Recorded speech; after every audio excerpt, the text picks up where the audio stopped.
Hey, this is Dr. Flight. I hope you're doing great. It's great to be touching base with you. So this is a video that deals with something that's dear to my heart, and that is marketing strategy. There will be a number of videos, and much of what we do from a business perspective is we look to form strategy that will help us obtain our goals and kind of meet our objectives that we've set forth. So part of a strategic kind of design is creating a plan. So we'll talk a little bit about planning today, and then a whole bunch of other kind of nuances and elements that we kind of deal with when we talk about strategy, marketing strategy in general. So as we move forward, we want to talk about some, kind of outcomes of strategy and then the planning process that we do. So when we form strategy, we look for opportunities, and one thing that we deal with in business, especially, is growth. Like, think about how many units of product you sell, and next year, how many more units of product will you sell? Typically, investors want to see growth in the financial kind of elements that we're dealing with. So that's kind of what our strategy is often focused on. Second thing that we're often looked at, we'll deal with the strategic development of markets. When we talk about a market, we're talking about a group of consumers who are defined as having a specific need or want. So a market of consumers would be people who'd be willing to buy our product, and they all share something in common based on like their buying habits or their needs and things like that. Third way we think about strategy deals with the actual marketing mix and the components that make up the four P's, and how we're going to use those four P's specifically to bring our product and our value proposition to the market and to the customers that we think will buy our product. All right. And then fourth, finally here, we want to be able to use a strategy or use strategic marketing to leverage the things that we do well. And we're going to call those competencies, things we're competent at or good at. And more specifically, we think of distinctive competencies or things that we're good at. And we're actually so good at them, we're better at them than our competitors. So these distinctive capabilities will then translate into competitive advantages, which we can then leverage in the marketplace. And when I say leverage, what I mean is we can take the things we do good at and we can use them to our advantage to make more sales, make more profit, make customers happier, more satisfied, and those outcomes, those metrics and those outcomes that we want to achieve. Okay, so let's talk a little bit about growth strategies to at least begin with, and then we'll kind of move on from there. Now, the topics in this video are topics you could spend an entire semester studying. There are entire books on all of these topics that we're going to talk about in this specific video. So this is just sort of the surface. This is just kind of the introduction of these topics when we deal with these strategy ideas. But please know, if any of these are interesting to you, you can certainly find way more about them if you want. And again, if you're a marketing major, you're probably going to learn more about these in depth anyways. But these are strategy concepts that have been developed over time, used over time, and again, we're just scratched the surface here, but they should be interesting anyways. Okay, so look, this what we're going to see here is something called the Ansoff growth matrix. And so this was developed in the 1950s, and you're going to see two different components here. You're going to see a products and service component and then a markets component. And so in this case, the markets are on the side, which they usually are drawn, and the products are on the top. And This is going to illustrate 4 different growth strategies that you can engage in, which will help the company bring in more money, bring in more profits, and bring in more sales. Okay, so there's going to be 4, and we're going to talk about each one of these kind of separately. So the market penetration strategy is one where we take existing customers and we continue to sell to them our existing products, so the products and services we currently use and have. What we're going to try to do though is generate more sales. So the idea is, look, we have customers that they could probably spend more money with us. And so we want to find out ways that we can get them to spend more money with us. We're going to use strategies that will encourage them to buy more of our products. So existing customers buying more of our existing products. It's a way we can grow, right? It's a way we can bring in more revenue to the company. Okay, number 2, a product development strategy. So this is a case where we have great customers, but maybe we could offer new products that they would buy, and they would, again, spend more money with us, but they would be doing so by buying new products. Now, there's going to be some costs associated with this for us, the company, because we have to develop a new product that costs money. Developing new products is is a costly type of thing, but it creates new revenue, it creates new cash flows for us. So that's kind of the idea of a product development strategy. Number 3, a market development strategy. So in a market development strategy, we're going to take our products and we're going to go out and we're going to find either new applications or uses for our products, or we're going to find entirely new people to buy our products from us. So the extreme of this is, let's say I sell my product here in my domestic market and I decide to bring my product to another country or another region and sell my product in a whole new geographic location among people who've never seen my product before. That would be a market development project where you're developing the market, you're developing the group of consumers, and you're expecting them to buy your product that you currently offer. Okay, so number 4 is called a diversification strategy. Now, diversification strategies are very risky. You need to know that they're the most risky of the 4, okay, because you're developing a new product and you're bringing that new product to a new group of consumers.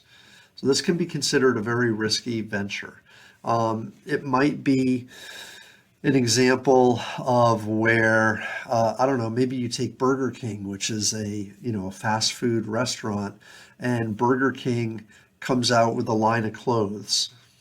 You're like, what? Burger King has a line of clothes? And you buy these clothes at Target. And you're like, well, that doesn't make any sense at all. This is a restaurant. It's a fast food restaurant. It's a totally different type of product that they would be engaged in. And the people who are buying clothes are buying, there's a different market, right? People who buy clothes are buying to satisfy the need of clothing. People who buy food at a restaurant are satisfying the need of eating and of hunger. So you've got 2 different markets, have 2 different needs. And so you can see where this can be a riskier venture, right? But that's a diversification. It helps companies bring in more money by doing different things. Okay, so those are 4 strategies. Again, this is the ANSOFF, ANSOFF, ANSOFF, ANSOFF growth strategy or growth matrix, right? Okay, so just again, kind of thinking about these individually, what are the most popular or how often are these strategies used? Well, market penetration is by far used the most, and it's the least risky. So you're selling products that you already make to customers who are already your customers, basically. That's in essence what you're dealing with. Or markets that are already your markets. The opposite end of this would be that diversification strategy that I mentioned, where only 10% of growth comes from diverse, new markets and new products. Again, it's the riskiest, so You can kind of think about that, followed by product development and then market development in terms of the relative use of these strategies. Okay, so market penetration is going to be used a lot. Product product development, market development, and then diversifications. Study these. This is a fundamental concept in marketing. You need to know what these strategies are.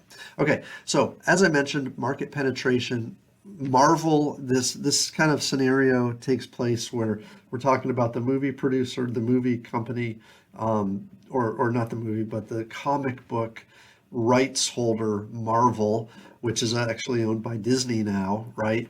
A market penetration strategy would be a distribution of their films at theaters and streaming. So they currently, maybe you see the movies at the movie theaters released. Being able to offer the movie at home through a streaming service offers another way for customers to see their movies. So that could be like maybe their existing customers who are already Marvel fans can see their movies more, but now to see their movies, you pay through a subscription service, Disney Plus. So it's a new way to make money for the company, right? They're still showing the same movies, right? You can still see all the, like action-packed, hero movies or whatever. But now you can pay a monthly fee and see them at home. So the market is essentially the same and their products are essentially the same, but the company has found a way to get more money or more revenue from the products that they have and the customers who currently exist. Okay, a market development strategy. So that was a market penetration type of a strategy. Market development might be if I take my product again to a new market. So let's say we're Marvel again, and in this case, we take the movie, we change the language in the movie, and we drop the movie in a new country and launch it in a new part of the world. That new part of the world represents a new market for them, for the product or for the movie that they've already created. So you've got, the Avengers movies, and then let's change the language so that it's in the native language, and then let's distribute it overseas in that country. You have an opportunity to expand the purchase of the company of the movies to other people. Okay, product development. Absolutely. Let's develop a new product. Let's do, in this case, again, Marvel. Maybe Marvel has a new or different characters. So the Marvel universe has hundreds, if not thousands, of different superhero characters. The ones you see in the big movies are only a few. So what about some of these other characters, though, who we could make like mini series on, and they have through Netflix, like Jessica Jones and Daredevil, Iron Fist, Luke Cage. These are all like characters who you might not think of as the primary Marvel characters, but their characters are all being developed with their own product lines, their own TV shows, their own movies, and things like that. So again, it's a way to sort of expand the universe. Now, keep in mind that the people who are into these are already Marvel fans. Typically, the people who are into these secondary characters who really want to watch these shows are already fans of Marvel. It's just giving them more things to watch. And in this case, now they're subscribing to Netflix because that's who's picked up the rights to those shows. Okay, diversification. So this is an odd one again, where you take the company, they do some brand new product, and you're trying to reach new people. Here's an example of a couple different ways to diversify for Marvel. Here's one.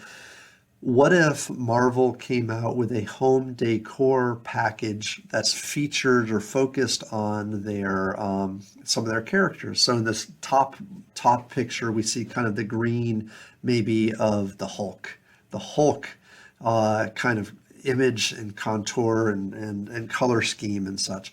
The bottom image, what if Marvel developed, and this would be wildly diverse, right, a child daycare service, completely unrelated to their movies and entertainment. So it's not an entertainment thing, it's not a movie thing.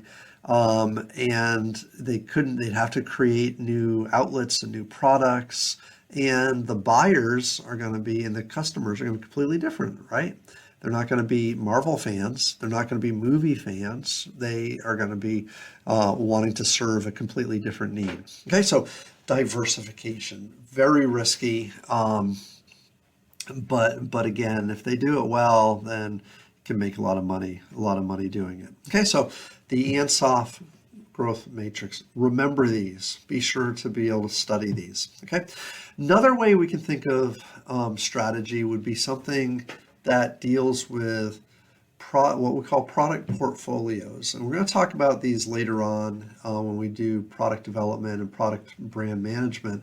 But when we talk about product portfolios, we talk about a collection of products that we have, and what we're focusing on are products that are going to grow for us and produce revenue. So another completely different way to kind of study strategy would be through some type of a graphic or illustration or a study of products as they demonstrate growth potential. Right, so we're still kind of talking about growth, but we're looking at growth in a different way now. So there's a matrix here. This is going to be called the Boston Consulting Group Growth Share Matrix. Sometimes people just say the BCG Growth Share Matrix, or they just say Growth Share Matrix. This matrix here, it's kind of a 2x2, just like we just saw with Ansoff. But this time, the two axes are going to include, on one side, and you kind of see the vertical side, it's a market growth rate number. So is the market growing? In other words, are we getting new customers all the time? Or is that market size the same, or is it even negative? So think about growth of market, growth of customers. The bottom, the horizontal piece, talks about something we haven't talked about yet called market share. Market share happens, and it's basically a percentage of business my company has compared to all the other companies in the industry. So like if my market share is 10%, it means that 10% of this product that's sold is sold by me. 90% of the product is sold by all my competitors combined, everybody else. So the higher your market share, the more powerful you are, is basically the idea. The more of the market you command, and so on like that. So some markets are really competitive where there's very little share. Some are bigger. So anyways, market share is a big statistic we look at later on. And we'll follow a lot. But the BCG growth share matrix, again, it's going to be separated by 4 components. Each component's going to talk about a different part or a different type of product that you could have. So one is called a question mark. Okay, question mark happens when there's a lot of potential in the marketplace. So in other words, market growth is high. There's a lot of potential. There's a lot of new customers. But the problem is, as a company, I don't have a lot of market share. So in other words, my market share is low, but the market looks very attractive. Okay, so what we want to do with these is we want to invest in them, we want to grow them, we want to be able to build them. Right. Number 2, or a second category of the 4, is something we call a star. A star product is one where it's in a product category that's very growth oriented. So there's a lot of potential in the product category in the market, and we have a lot of market share. So we're a powerful company in a product category that's demonstrating a lot of growth simultaneously. Okay. Number 3, or another category, these really aren't numbered, but the third one we were looking at is something we call a dog. Ooh, nobody wants a dog in their portfolio. And that's not entirely true. All of these are profitable, but dogs are ones where we don't have really a very strong competitive position, and the growth expectation for this product is low. So in other words, you might be making money, but you're not going to be making a lot of money in the future. I mean, it's not like a growth opportunity. So it's probably something you want to shy away from. Okay, the last one on this particular kind of imagery here is something called a cash cow. Cash cows are products where, they make us a lot of money. They're typically, they're ones where the growth has plateaued for the product, but we have a lot of market share. For stars, you have a lot of market share and there's a high growth rate, but you also have a lot of competition when you have a star. So there's a lot of cost involved with protecting and defending your product. With a cash cow, you really don't have that pressure as much. So it's a much more so cash cows are more profitable than stars are. Even though you want a lot of stars, and in fact, what you want to do is eventually turn a star into a cash cow. You want to take a question mark, turn it into a star, and then you want to take a star and turn it into a cash cow. That's generally what the idea is of the strategy involved here. Okay, so BCG growth share matrix. All right, just kind of looking at another way to think about these, just as a kind of image, I guess, and a new introduction of a term for you is something called a product life cycle.